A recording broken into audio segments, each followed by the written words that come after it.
How are you doing? I'm Martin from Gardens for Life and Birdland Homestead. In this video I'm just going to talk to you about why I do perennial gardening. I've often been asked the question, why do I prefer kind of forest garden style gardens?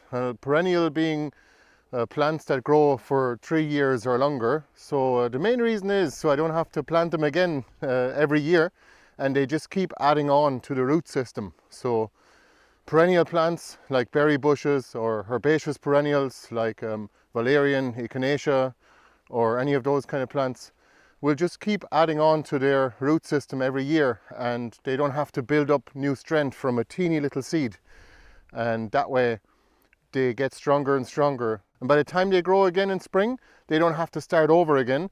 They can add on to last year's efforts, and that's what it's all about. You can take a look here. I mean, perennial gardens are just beautiful. We can take a little walk here. Fruit trees are included in that.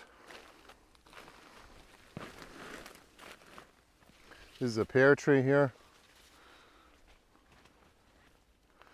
We've got these Jacob's ladder flowers. We've got a lot of fruit coming on now too. And another reason to practice perennial gardening is because it's much lower maintenance, I found. Mainly because the perennial plants will actually smother any weeds that are growing from seeds that are blown into by the wind. And take a look at this. Not much will grow here, especially with around the Jerusalem artichokes, except for I see a little bit of sticky Mickey or cleavers, but they're easy to pull up. We've also got fruits as well. Look at this. There's a few black currants coming on. They're ripening now this time of year. These are Josta berries, which is a really nice cross between a gooseberry and a black currant with a very unique flavour. Well, take a look at this garden. I just think even aesthetically speaking, or it's just a nice place to be in one of these forest gardens, even though this is only a young forest garden now. It's only 5 years old now. However, with herbaceous perennials, you simply get to harvest the rewards year after year, but you only have to put in the effort in the very beginning when you're preparing the ground with your lasagna garden beds or grow spaces, which is basically just a layer of cardboard, compost and wood chips on top. And that usually takes care of it. And our annual gardens, our no-dig gardens, look a bit like this. In my recent tour you didn't see this part yet. It's already been added on since then. We'll take a look at this. So we do interplant some perennial plants, but next year it's going to be mostly perennials here, and we might even cover the entire grow space with wood chips, and that way we'll have less maintenance.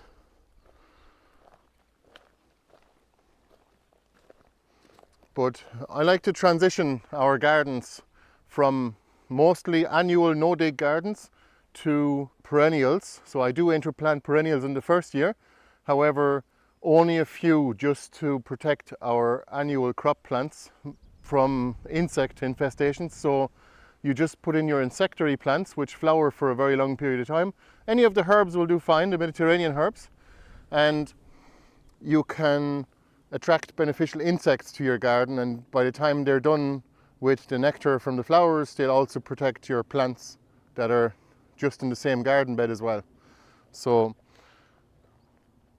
and after a while then, it looks a bit like this. When the garden is covered in wood chips,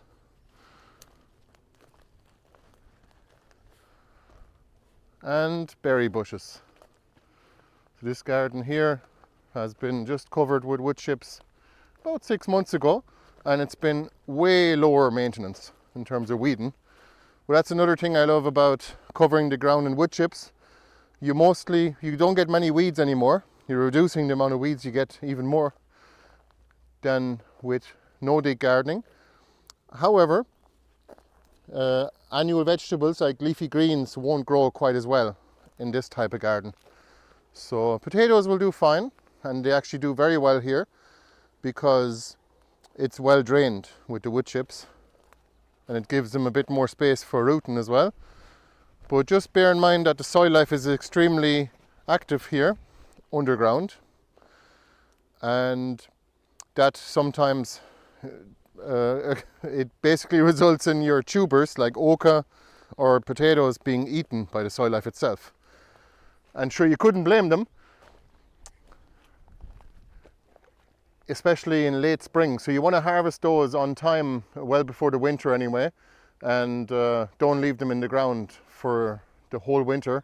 Otherwise you could expect some of them to be eaten. Although I have had potatoes in the ground for several years, no problem, and they'll keep growing, but they just don't grow any bigger. They just produce a certain amount of yield, and that's it. They don't grow anymore after that. They keep coming back year after year, but they don't produce any more yield per square meter or whatever for the area that you have them in.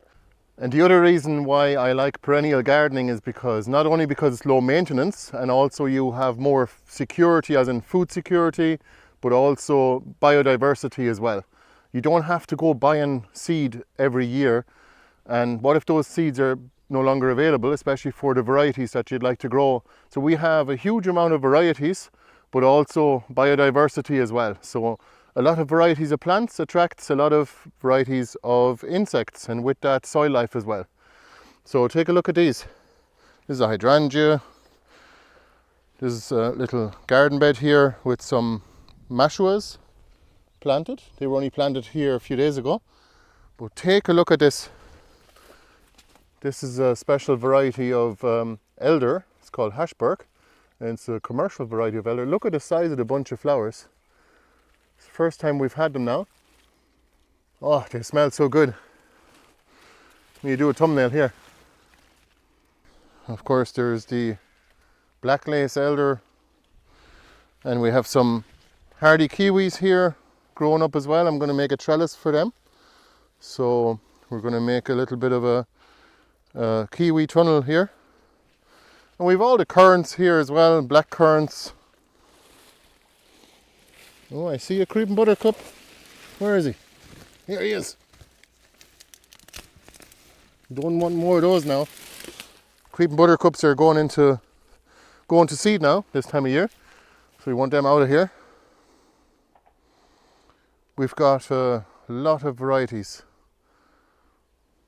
and shelter as well, so you get a bit of a shelter belt. Will definitely help your forest garden along. And we still keep some areas in annual production, but usually we transition them into perennials eventually. Vegetables like carrots, for example, we'd have to sow those as an annual, of course, but other vegetables, a lot of them can be gotten in perennial form. For example, kale, and of course all the fruits and berries. We also have a lot of tuberous vegetables that are perennial as well.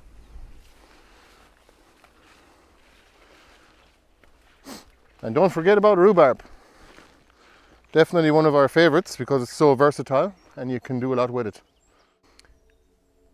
Almost all of our gardens here have actually been sowed from seed and cuttings, all by ourselves, rather than buying the plants in the shop. So you can save money doing perennial plants as well, and you can share them with your gardening friends. So thanks for watching the video, and we will see you the next time. If you'd like to support us, you can get something in our online shop, or you can join our membership program. Thanks a million. We'll see you the next time again. Bye bye. Don't forget the heat-loving plants like grapes, kiwis, and figs.